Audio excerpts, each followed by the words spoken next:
Hello and welcome to Tiny Artist TV. Of course, we're doing another Saturday shuffle. I probably am going to have to abbreviate the name just so that I don't appeal to kids. Thank you, Pappa. But today, of course, we're going to be doing another random fantasy character. So, today's prompt we have a Neanderthal grandpa who's a strong herbalist.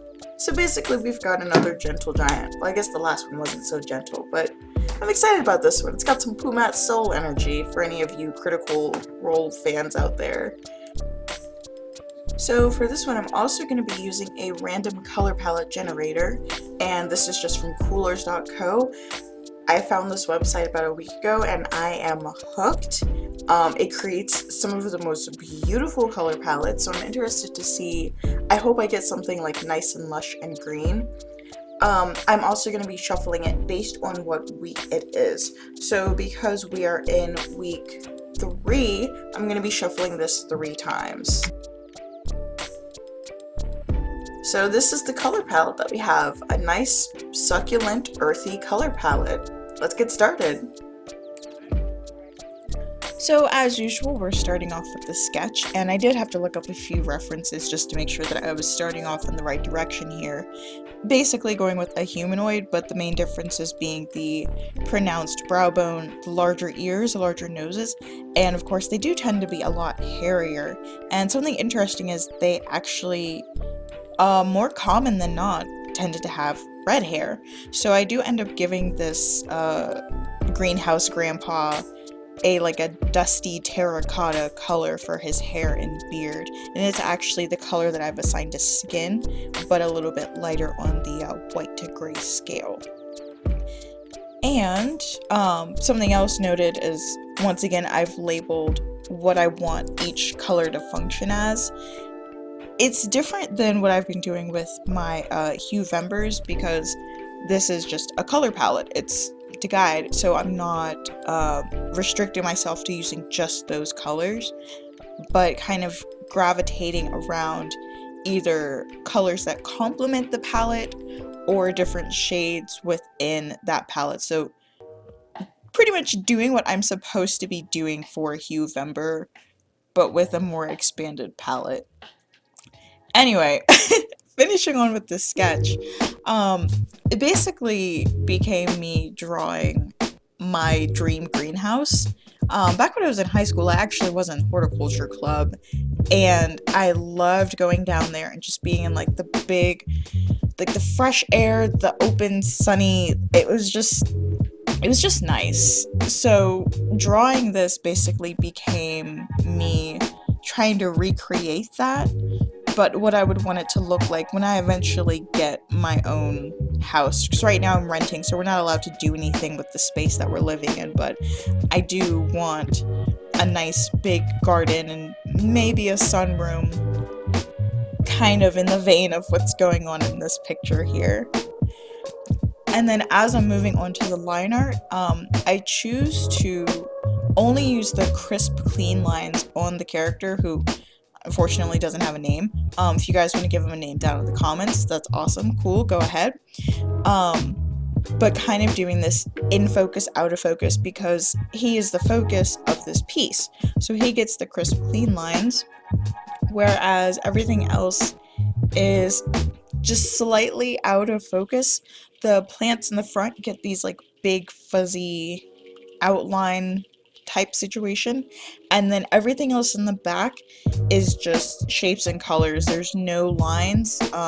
There is a hint of a line when I burn in some of the shading, but other than that, it's basically just on him and like the items that are directly interacting with him, which would be, in this case, the bag of soil here.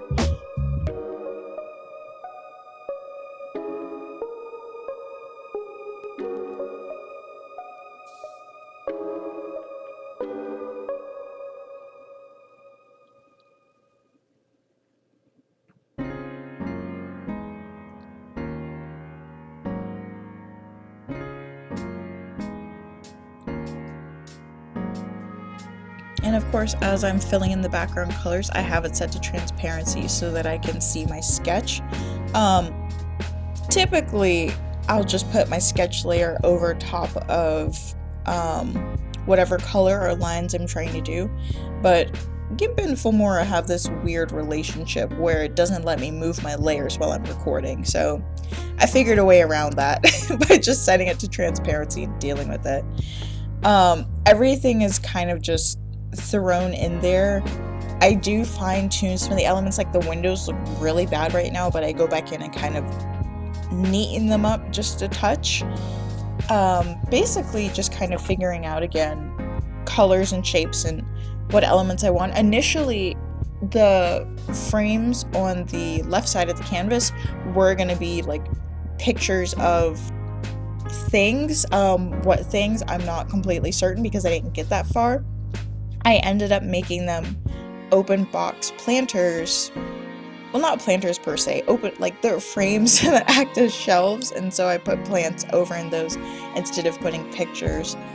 And then when I was doing the cobblestones, I realized that this was the perfect color palette to do like a bunch of Bulbasaurs, and it actually reminded me of a picture that I'd seen over on Twitter not too long ago where someone had drawn a bunch of really cute Ivysaurs. I wish I remember who the artist was, because they definitely deserve the likes and the attention, because it's super duper cute. But anyway, we're not here for Pokemon, we're here for Greenhouse Grandpa. So now, yeah, as you can see, I'm adding in that rusty terracotta color to the hair. I go back in when I'm doing the shading, just add some like bits of speckle into the beard.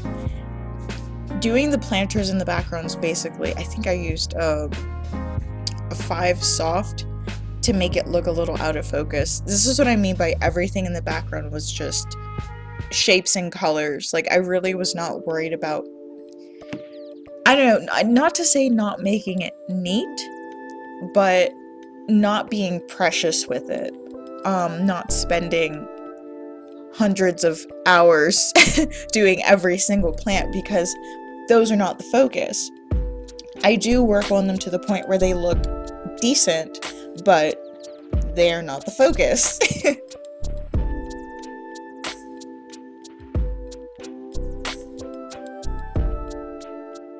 Now I am going in with the highlight, and I've got my highlight set to screen just to make it look extra fluorescent.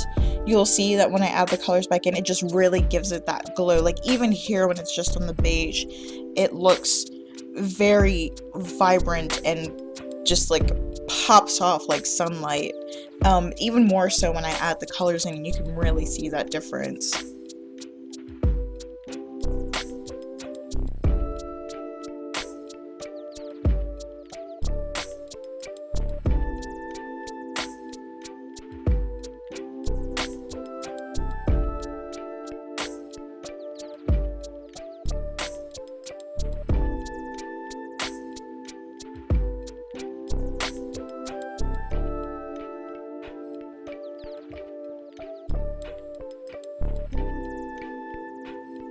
And then now choosing the dark medium green to do my shading. My shading layer is set to overlay as opposed to, I usually do multiply, but multiply would have been way too dark. And even overlay ended up being really dark when I turned the colors back on. So I do turn the opacity down to about a 75 just to make it blend in a little bit more, just make it a little bit softer. I don't mind the initial effect that it had when I keep it at full strength, but for this piece it was way too strong and the contrast was too stark. Like he looks like he's got a ghost light, and that's not what we're going for here. We just wanted something soft and green.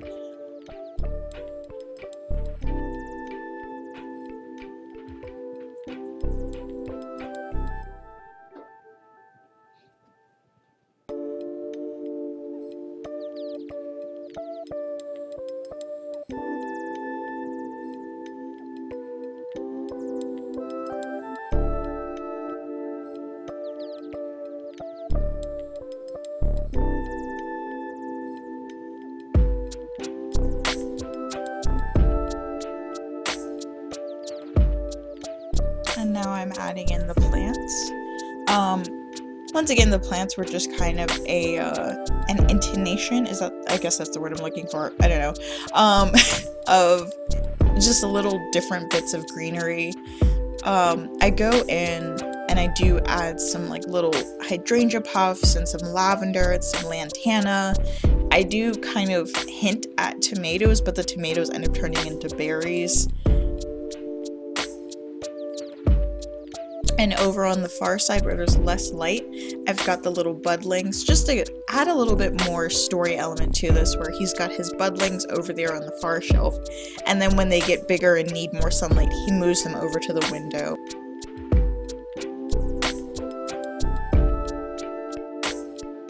And here's the little bits of lavender. I took a bristle brush and then I go back in with the circle brush and do individual buds of lavender, just to kind of give it a little something extra. Again, the emphasis is not on the plants themselves. They're there to fill space. The emphasis is on the character. But everything else around it is to kind of help tell the story of who this character is, which is this Neanderthal herbalist grandfather.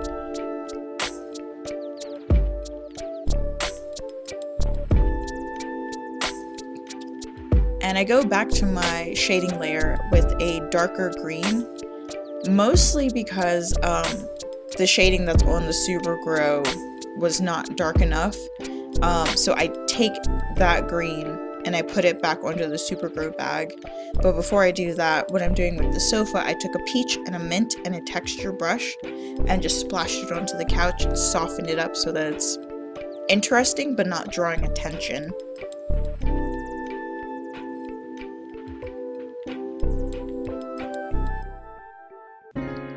So this concludes today's Saturday morning shuffle. I hope you guys enjoyed the video. If you did, go ahead and consider liking and maybe even subscribing, sharing it with your friends.